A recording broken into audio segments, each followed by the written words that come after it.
Why are the Filipinos still here when we are losing our jobs and we are doing the same work? Hi everyone, it's me Jelina, your Shakala Kalipin ng Salpay dito sa Saudi Arabia. So for today's video ay magre-react tayo dyan sa naka-stage na video ko. Yan ay isang video between employees Singaporean and workers na ibang nationality. Di ko alam kung anong nationality siya. But he is asking why there's so much Filipino higher salary than them. Well, it's same job, same duties. And Filipino workers still existing and promoting while they're losing their jobs. So, the Singaporean answered, he answered so much bara. Shortcut. He answered, he cannot answer that question simple as that. So, pansin nyo, have you noticed this one? It's always been a conversation between other nationality and Filipino worker abroad why Filipino is higher salary than them with its same duties, even in the domestic welfare section. So, we Filipino always answer that we are hardworking. We love to learn more.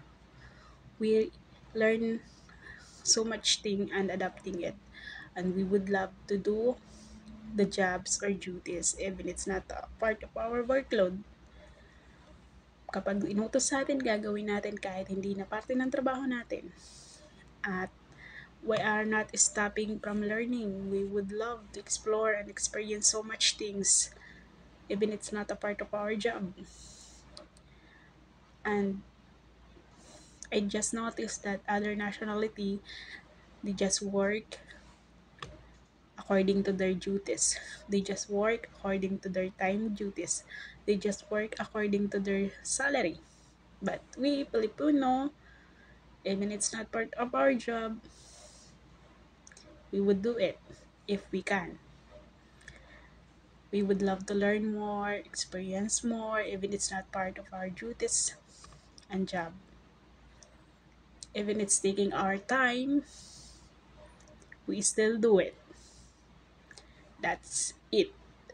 That's the Filipino workers. And that's why most of the employees love Filipino workers.